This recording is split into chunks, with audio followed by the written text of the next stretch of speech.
I'm Adrian Seat, and this is Nightline, the top stories. Ahmad Zahid Hamidi proposes introduction of a bill to maintain government until the end of its term. And 33 million ringgit luxury car tax loss, 6 to be charged on Monday.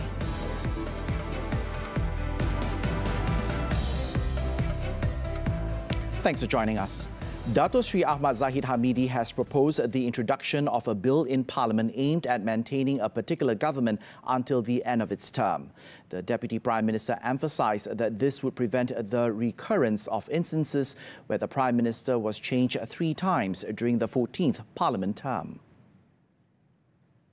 Saya ingin menyarankan supaya satu rang undang-undang dibentangkan bahawa jika sebuah kerajaan itu diwujudkan atas sama ada sebuah parti itu dominan atau gabungan parti-parti politik itu dominan dan mendapat perkenan daripada Tuanku Yang Teragung, maka ianya harus kekal hingga ke akhir penggal.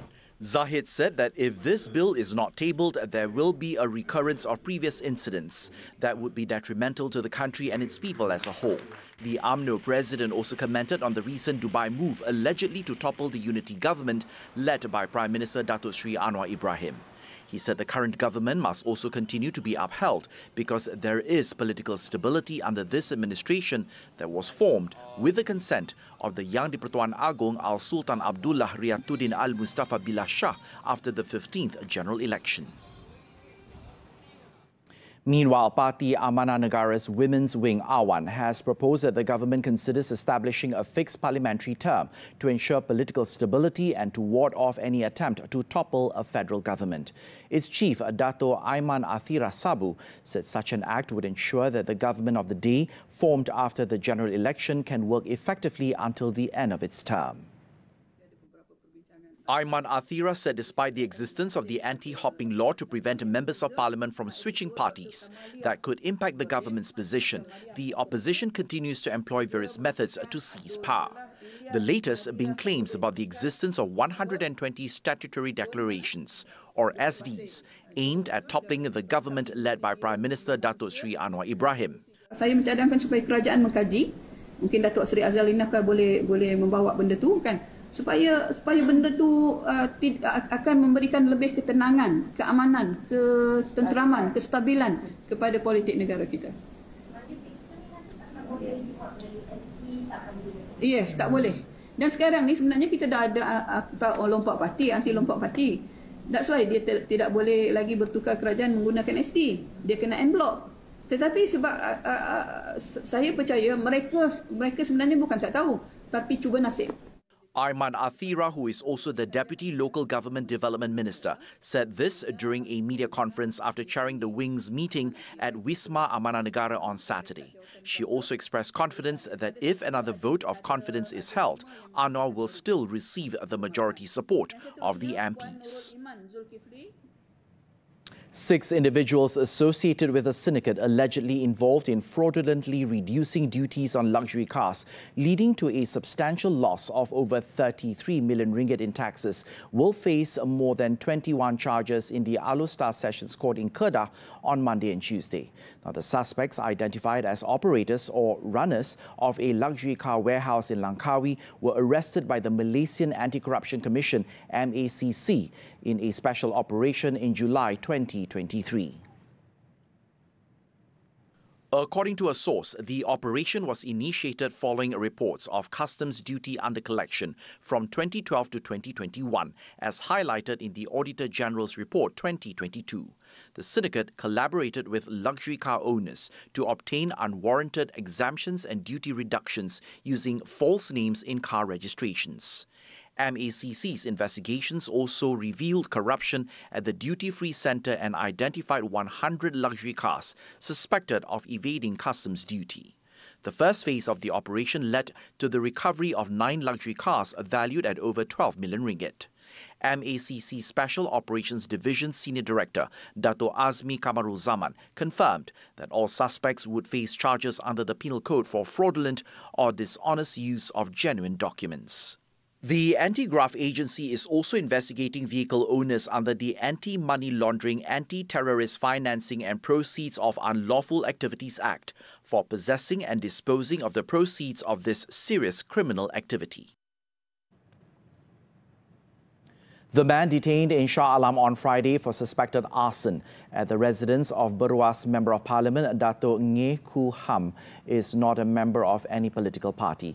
Perak Police Chief Dato' Sri Muhammad Yusri Hassan Basri said police are still in the process of the investigations under the Penal Code to identify the suspect's motive. He added that the police have yet to obtain the results of the urine sample taken from the man who is in his 30s. On Friday, the police made a statement that the man was arrested at 4 a.m. and would be remanded until Tuesday to assist in the investigation. Police also seized 2 handphones from the suspect and checks found that he did not have any previous criminal records. In the early morning incident on Wednesday, a Molotov cocktail was thrown onto the porch of Ngeh's house, resulting in a fire that damaged 3 cars. In Malacca, an Indian national tourist was killed while 4 passengers were injured after the express bus they were travelling in burst into flames in a crash with a motorcycle on the north-south highway that was northbound. Alor District Police Chief Superintendent Arshad Abu said the bus collided with a motorcycle that was lying on the roadside at about 3:50 a.m., dragging it for a few meters before bursting into flames. The 17-year-old female victim suffered burns on her body and was pronounced dead while receiving treatment, and the body was sent to the Malacca hospital for post-mortem. 4 other passengers, including family members aged between 17 and 69, including the deceased, were family members, with one of them a Singaporean. In the 3:50 a.m. crash, the express bus with 28 passengers was travelling from Singapore to Kuala Lumpur. An accident had earlier happened on the spot involving a 21-year-old motorcyclist who lost control of the machine, causing it to skid and fall by the roadside, but the motorcyclist managed to dodge to save himself. The injured motorcyclist was sent to the Alor Gajah Hospital for treatment, and the case is being investigated under the Road Transport Act. Ini cik orang tu okey. Kenapakah kau diciptakan menjadi manusia? Bukankah lebih baik kalau kau dilahirkan menjadi haiwan? Akibat teruk didera, buah pinggang kanak-kanak malang itu disahkan rosak teruk. Nak kata bau bangkai pun lebih teruk daripada bau bangkai lagi lah. Sebab mayat dalam proses mereput.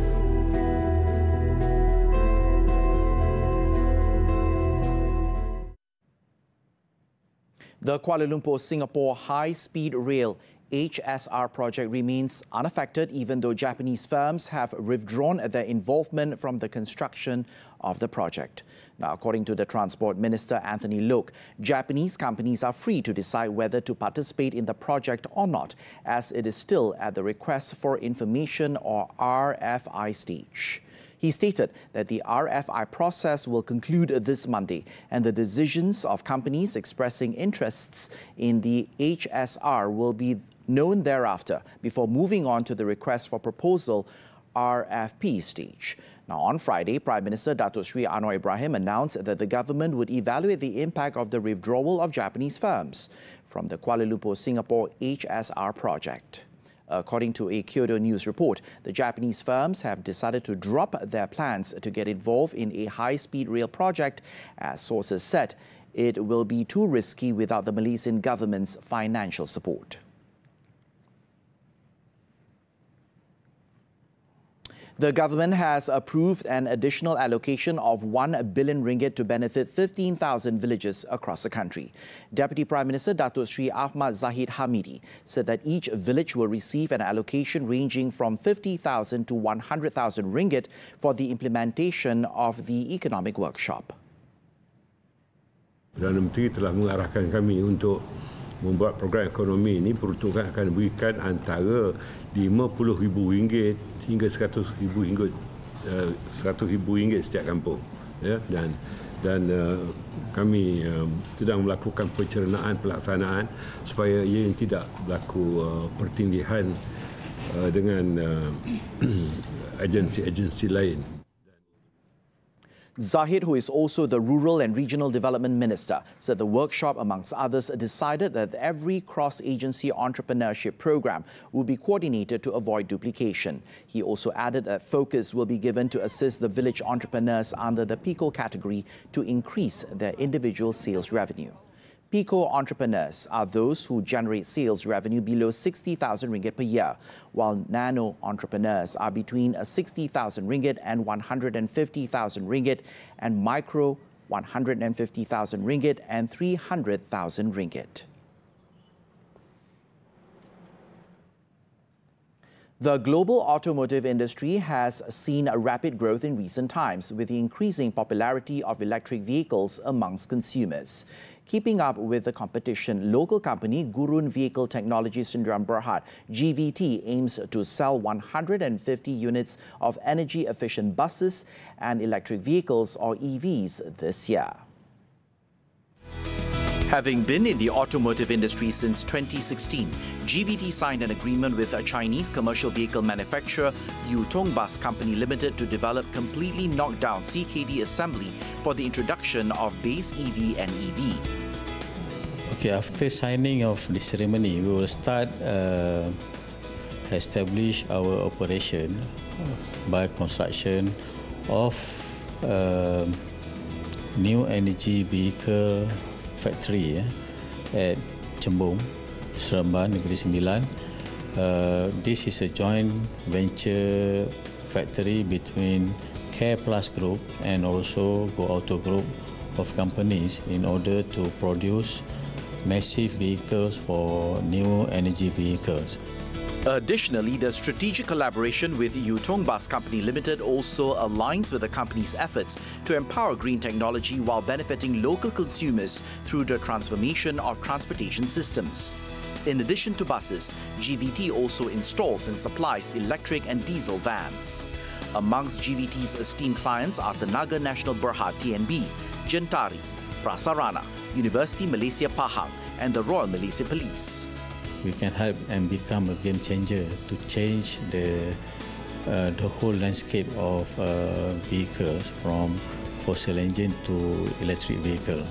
So by bringing the speed of production into Malaysia, I strongly believe we can provide more buses, more electric vehicles to Malaysia market at a very competitive cost. The CKD operations are set to commence in the first quarter of 2025 at the state-of-the-art Next V Manufacturing Sdn Bhd Assembly Plant, located at the Chembong Industrial Area in Rembau, Negeri Sembilan. Earlier, the groundbreaking ceremony of the plant was officiated by Negeri Sembilan Menteri Besar Dato Sri Aminuddin Harun. More information can be obtained from the website. US leads a second strike against Houthis. News from the foreign front when we return.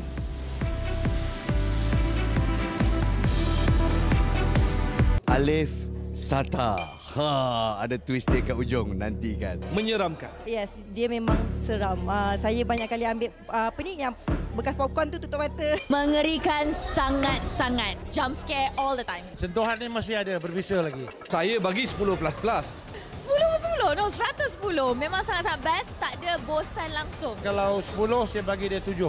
7/10. 8/10. Suara kita sentiasa mengiring setiap gerak pukulan mereka. Tidak kira di kala jatuh atau berdiri. Laungan demi laungan, sorakan gemuruh peminat. Menjadi pembakar semangat. Juara yang bakal diangkat. Ayo kita satukan suara. Julangkan juara kita. Dan gemilangkan lagi sukan badminton negara. Projek mimpi saya. Projek mimpi saya. Nak sambung belajar. Nak ada kilang sambal. Nak melancong. Projek mimpi saya nak kembangkan bisnes. Projek mimpi saya nak miliki suria. Terima kasih atas penyertaan rakyat Malaysia dalam projek mimpi. Bermacam-macam jenis impian dan aspirasi rakyat Malaysia yang telah dikongsikan dan akhirnya kami sudah memilih seorang pemenang. Saksikan keputusan pemenang projek mimpi di semua media sosial dan laman sesawang Sirap Rimau. Projek mimpi, kongsi impian, cipta inspirasi. Nightline continues. Taiwanese voters swept the ruling Democratic Progressive Party's DPP presidential candidate Lai Ching-te into power on Saturday in an explicit rejection of China's warnings not to vote for him in an election Beijing framed as a choice between war and peace. Lai was facing two opponents for the presidency, Hu Yu-yi of Taiwan's largest opposition party, the Kuomintang, and former Taipei Mayor Ko Wen-ji of the small Taiwan People's Party, only founded in 2019. Both conceded defeat. Lai's victory extends DPP's rule after 8 years under outgoing President Tsai Ing-wen, who reached Taiwan's two-term limit. In the run-up to the election, China denounced Lai as a dangerous separatist, saying that any move towards Taiwan's formal independence meant war, and rebuffed Lai's calls for talks. Japanese investigators were reported on Saturday to have given up in prosecuting a former trade minister and other ruling party heavyweights over alleged fundraising violations due to the difficulty of proving the case.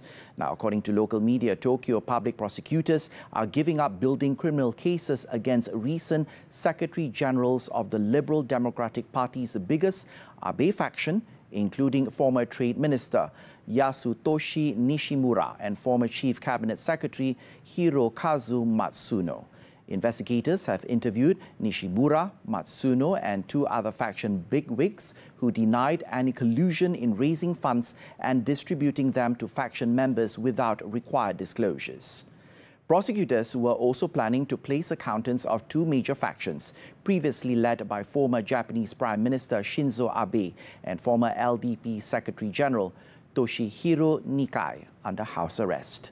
Now, the alleged irregularities have already led to a decision by Prime Minister Fumio Kishida to force 4 ministers out of his cabinet last month.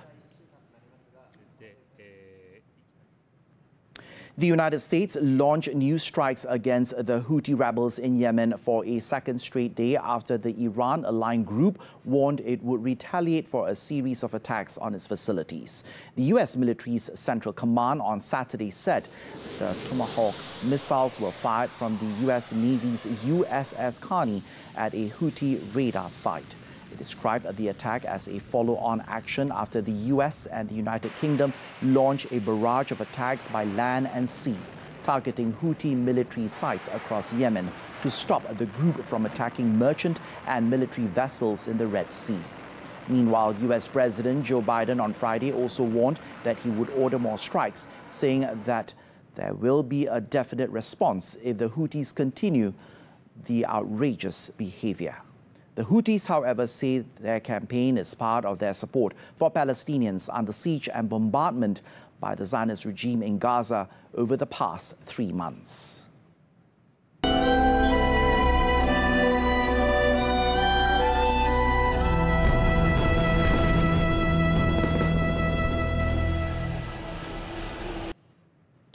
The Zionist regime pounded Gaza on Saturday as the Palestinian territory suffered under a dire humanitarian situation and grappled with a telecommunications blackout on the 99th day of the war. According to the health ministry in Gaza, at least 135 Palestinians have been killed and 312 wounded in the last 24 hours. A total blackout at the Al-Aqsa Martyrs Hospital in central Gaza, one of the last functioning medical facilities in the enclave, has put the lives of its most vulnerable patients at risk, with no fuel left to power generators. Gaza's government media office, in a statement, said they were at extreme risk of death, particularly the premature and newborn babies, as well as patients in intensive care units.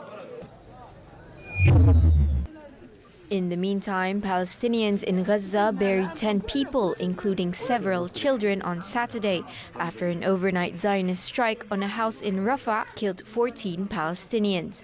كانوا قاعدين آمنين في بيتهم، كل واحد بزوجته بأولاده منيح.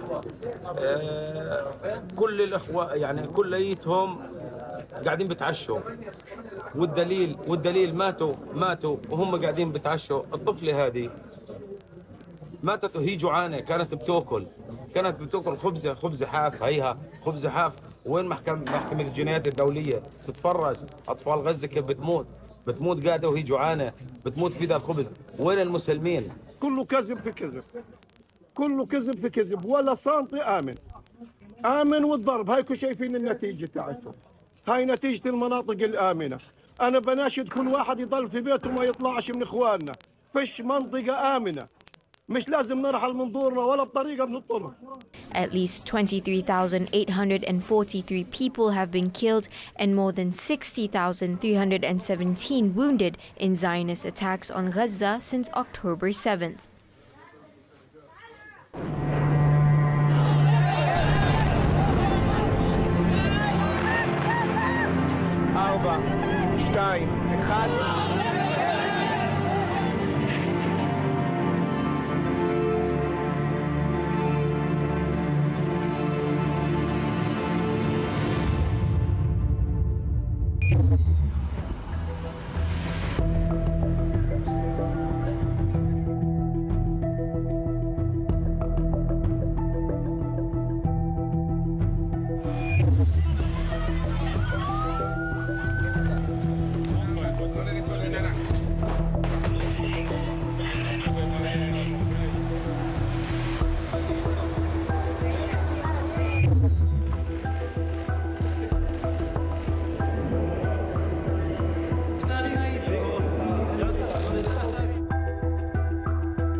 Yuchi topples Axelsen en route to final. Sports after this breather.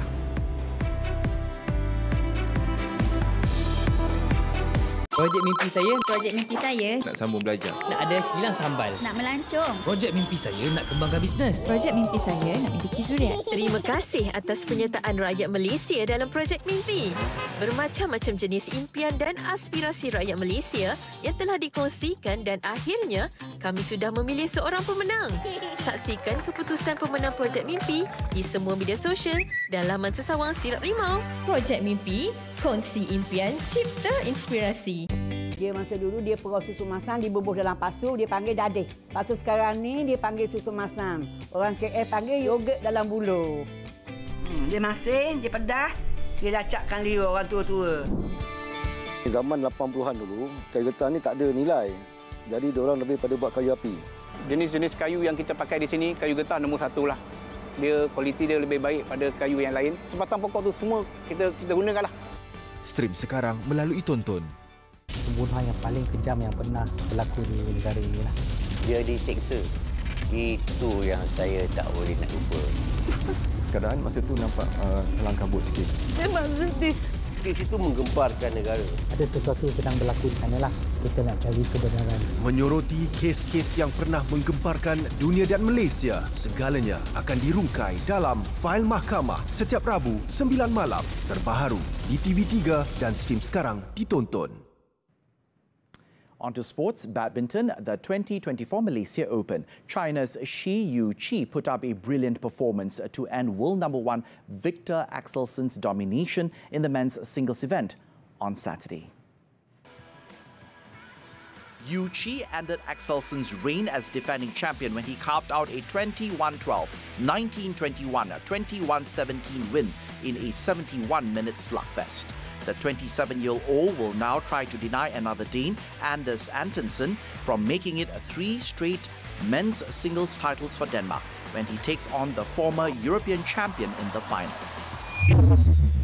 In the men's doubles event, Indian shuttlers Sadwik Sairaj, Sankir Eddy, Chirag Shetty booked their spot in the final after defeating South Korea's Seo Seung-jae, Kang Min-hyuk.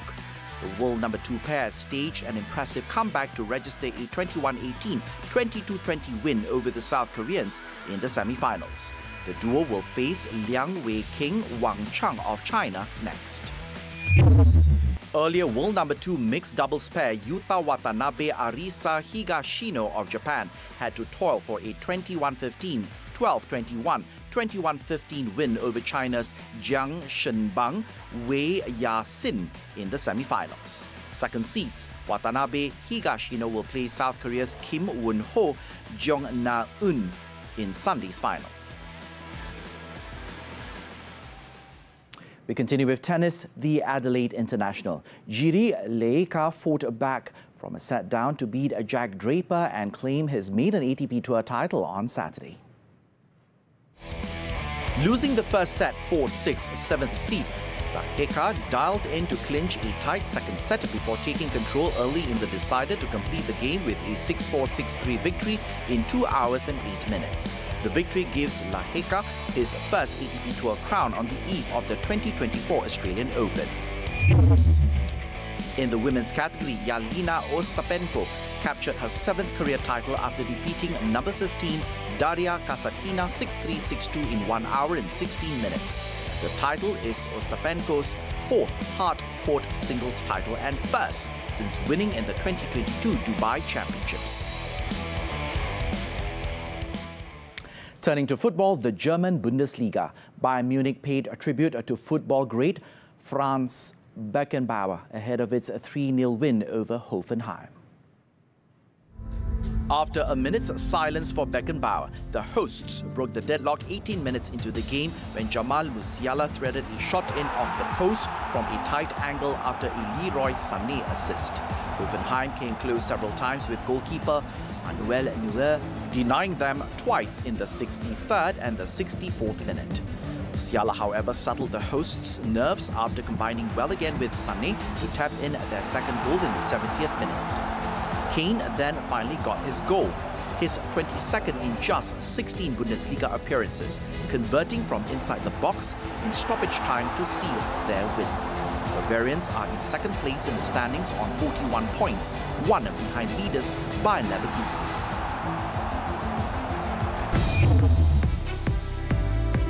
When Nightline returns, prostitution ring busted. Stay tuned.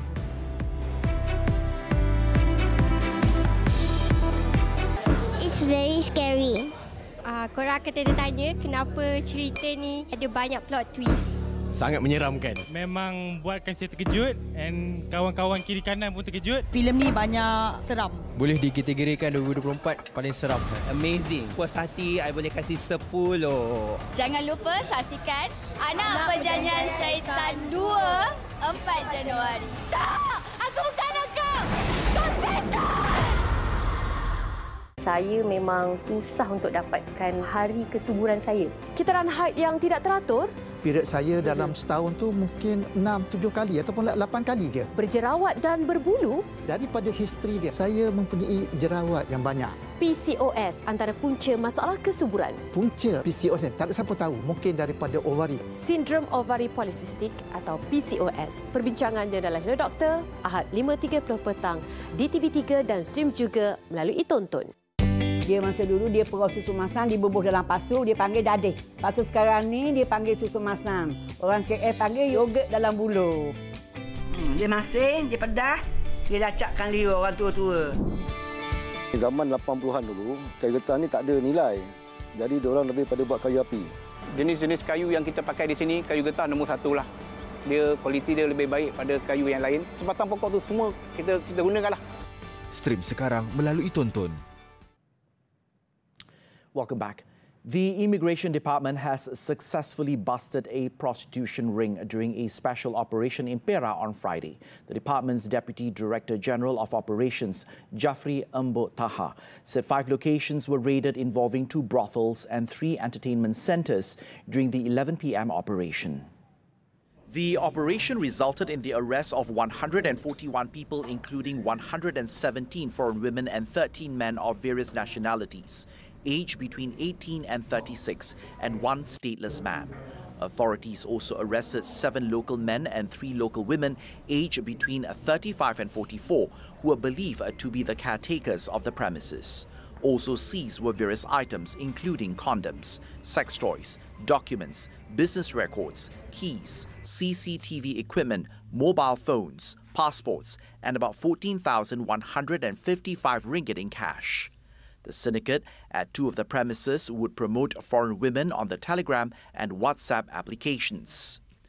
The 3 other premises, however, targeted only regular customers who made reservations via phone calls. The syndicate had been operating for a year and earned a monthly profit of 24,000 ringgit. Jaffrey said some of the sex workers attempted to escape or hide in secret rooms built to evade law enforcement officers, including hiding in the ceilings and rooftops of the entertainment premises. The foreign nationals were arrested on suspicion of having committed an offence under the Immigration Act, the Passport Act and the Immigration Regulations, while the 7 local men and 3 local women were arrested under Section 56, subsection 11 of the Immigration Act. Authorities have also notified 69 local men, 2 Bangladesh nationals and 1 local woman to come forward to assist investigations. 2 men have been arrested for attacking an elderly driver after a multi-vehicle accident in Semenyih. Kajang District Police Chief ACP Muhammad Zahid Hassan said that the complainant, a 63-year-old man, lodged the report on the alleged attack on January the 12th, a day after the incident occurred. In the incident, a car driven by the elderly man had crashed into the school van that was carrying several students. It was understood that after the incident, the complainant stopped his car by the side of the road before several unknown men approached him. He was punched and kicked, sustaining injuries to his stomach, forehead and body. He added that those involved assumed he was speeding and had run through a red light, leading to the collision. Police arrested 2 suspects aged 26 and 43 at around 3:30 a.m. on Saturday in Kajang. Both men confessed to the attack, adding that they were angry at the complainant for causing the collision. They have been remanded until January the 15th for investigations under Section 323 and Section 506 of the Penal Code.